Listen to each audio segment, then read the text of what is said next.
Ça va. Bonjour. Nous allons aujourd'hui faire un survol de la première lettre de Jean. Jean, c'est dans l'Évangile, selon Jean, et puis dans les autres aussi, c'est ce jeune disciple que Jésus aimait, le frère de Jacques. Il était toujours près de lui, sensible, et pourtant il a été appelé par Jésus avec son frère Boanerges, ce qui veut dire fils du tonnerre. Quand il écrit ces lettres, et aussi l'Apocalypse, ces trois lettres et l'Apocalypse, alors Jean est âgé. Il est âgé, puisque l'Apocalypse est écrite vers 98 avec l'avènement de Trajan comme empereur, et qui est celui qui a exilé Jean à Patmos. Alors, en 98, Jean pourrait bien avoir vers les 90 ans. Et ce n'est plus le jeune très dynamique, le fils du tonnerre, mais c'est quand même quelqu'un qui est très absolu, qui est très entier, qui fait des déclarations dans ses lettres assez fracassantes. Et on a quelqu'un qui nous mène dans un chemin clair, un chemin de lumière. C'est quelqu'un qui nous transmet un peu son testament. Et dans ces trois lettres, il y a, dans la première lettre, on pourrait dire une lettre dans laquelle il nous parle de l'essentiel, de l'amour, mais dans la deuxième lettre, il pourrait bien nous parler de l'amour dans la famille, et dans la troisième, de l'amour dans l'Église. Alors aujourd'hui, c'est de l'amour en général, ou plutôt de sa première lettre que nous allons parler. Alors Jean utilise beaucoup des contrastes. Il va, par exemple, beaucoup utiliser ces mots ténèbres, et en contraste avec la lumière, il va dire que Dieu est lumière dans le chapitre premier, et il va dire que si nous marchons dans les ténèbres, alors nous n'avons pas de communion, ni avec Dieu, ni avec nos frères. Il va beaucoup parler d'amour, et en montrant que l'amour, c'est la marche dans la lumière, et que si on n'est pas dans l'amour, alors on marche dans les ténèbres.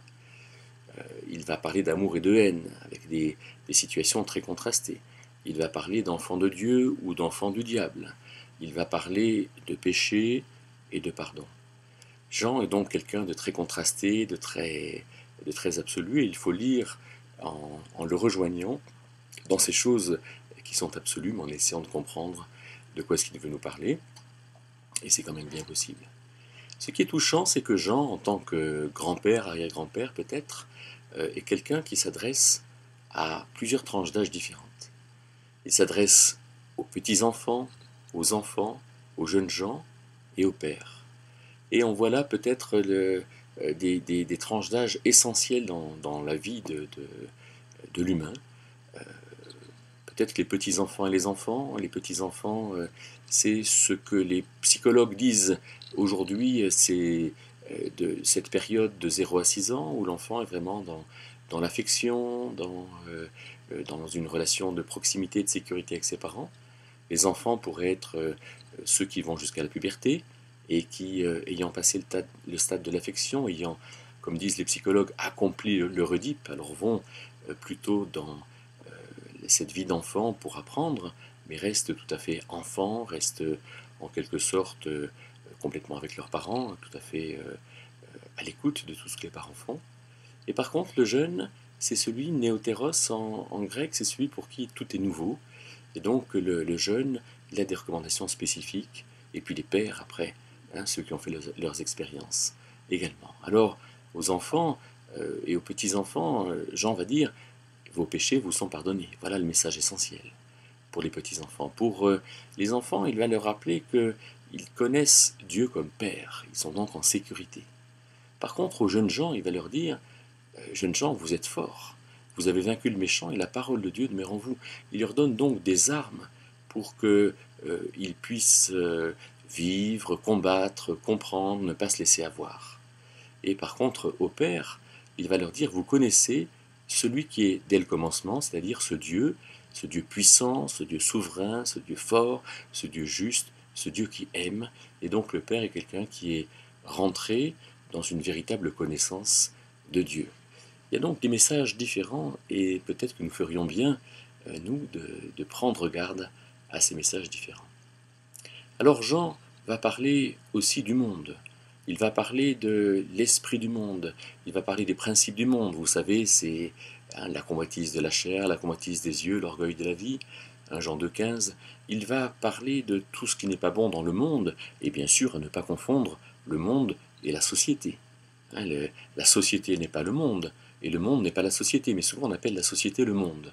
Alors le monde, c'est le système dirigé par Satan et organisé contre Dieu, alors que la société, c'est un espace dans lequel évoluent les chrétiens et les non-chrétiens. Et dans ce monde, alors Jean parlera des esprits mauvais, et il va dire, bien-aimés, ne croyez pas tout esprit, mais éprouvez les esprits, et tout esprit qui ne confesse pas Jésus-Christ venu en chair n'est pas de Dieu. On voit là donc des principes rigoureux et solennels contre l'occultisme et pour faire attention à tout cela. Alors le message de Jean, c'est quand même l'amour. Et Jean donne une définition de l'amour, par exemple au chapitre 4, il dit « En ceci est l'amour, en ce que Dieu nous a envoyé son Fils pour être la propitiation pour nos péchés. » L'amour est un beau projet, l'amour est le projet de Dieu à notre égard, et il nous appelle à rentrer à la suite de Dieu dans ce que Dieu fait. Voilà qui est très beau, et voilà qui est très encourageant pour lire cet épître de Jean.